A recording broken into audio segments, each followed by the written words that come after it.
What's up, Buttercup? Welcome back to my channel. My name's Nicole and I'm a booktuber and author tuber. And today I'm going to be book reviewing Blister by Jeff Strand.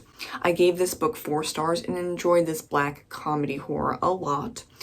I wouldn't call it a full-on horror novel. There's just too many funny lines and scenes for it to be horror, but that's not a dig at this book. I love me some black comedy, and it really lightens things up, all things considered, with the topic of this novel and everything that happens.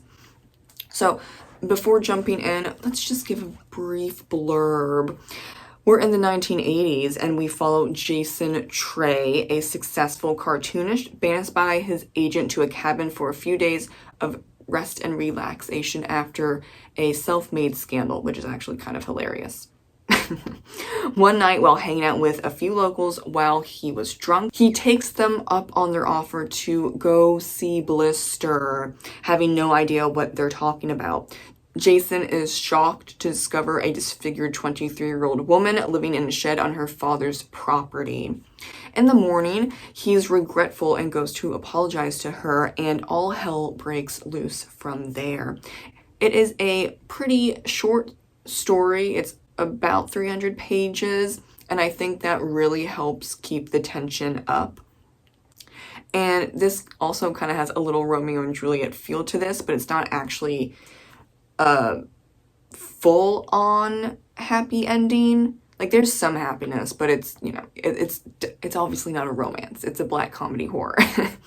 And why it's not full-out horror either, because there's some bad things that happen, but there's some good things that happen as well. And because of all of that, we finally have an original idea and story. I was seriously getting sick of the same horror stories over and over and over again. So big props to Jeff Strand in that regard. Why 4 stars then, you say? Well, I have a couple of points. There are 2 twists that change the course of the book, and they both happen fairly at the end of the novel, or relatively close to the end, both having to do with Blister. And the first one, I was like, okay, I'll go with it, but not sure if that was truly needed. And that would be, like, who actually hurt her.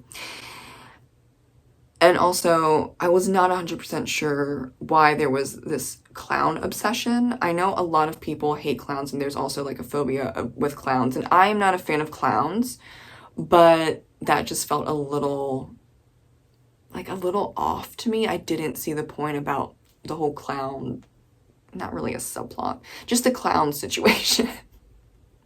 Other than the fact that you're trying to, you know, freak people out a little bit more, which does that need to be there with a black comedy horror? I don't know.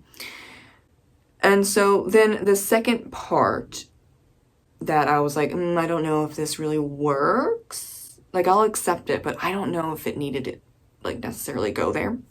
It's at the very end of the novel regarding her father and what happens between her and her father. And I wasn't, like I said, convinced what she did was needed or really part of her being or her character up until that point.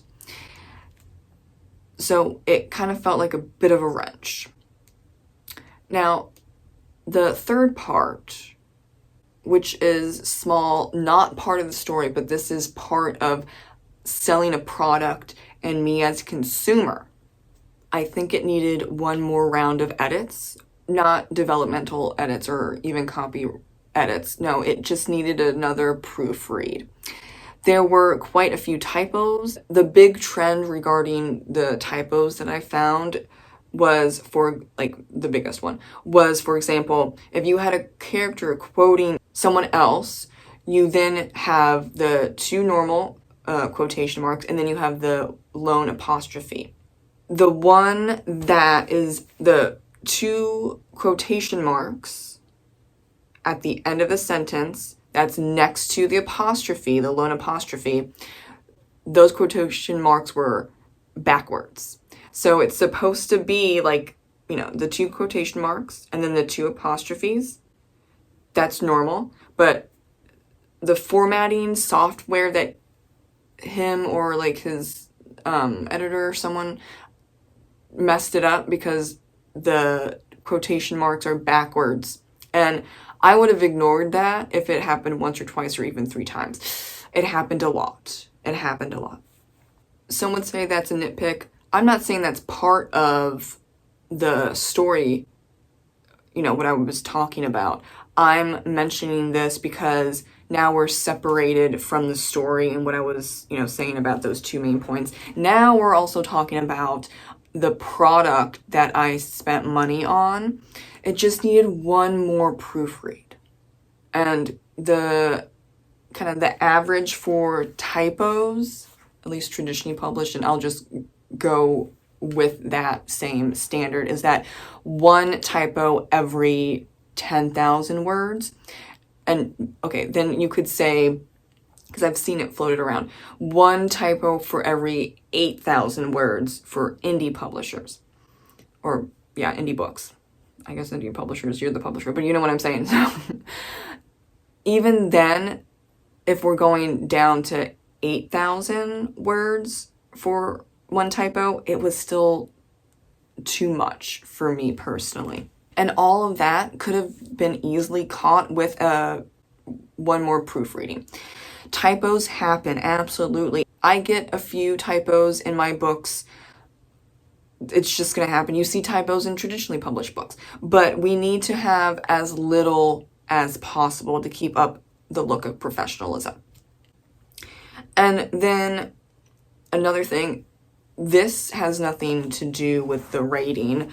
And it's not going to make sense if you have an ebook, but we bring this closer and it's a little dull and a little stretched out. I don't know if you can completely see that, but when I'm looking at it, I'm seeing that the text and the text overall is not clear. It's not precise. It's a little stretched out. So this, though, the back, the blurb, completely fine. I can read this very well.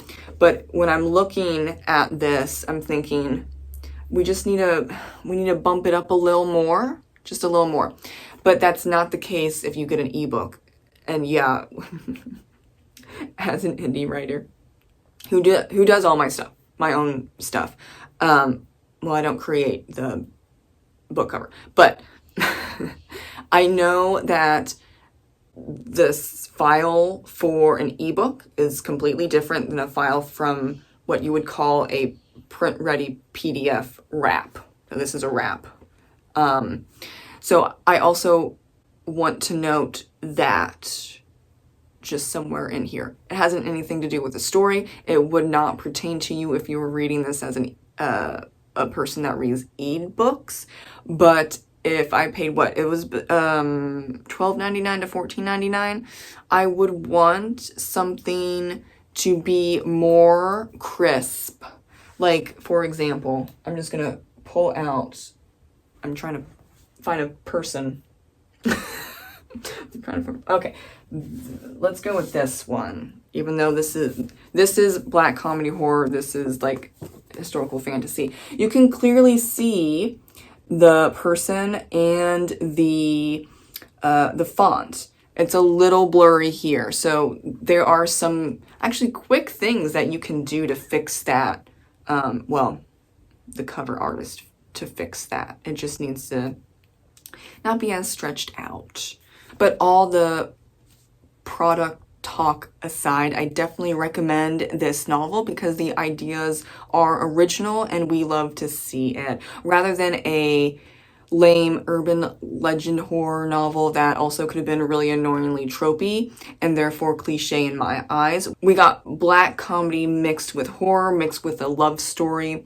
It was very charming and funny, and I enjoyed being in Jason's first person point of view, and I find him to be very likable. And I also found Blister to be a fantastic character, and I think that they're very cute together.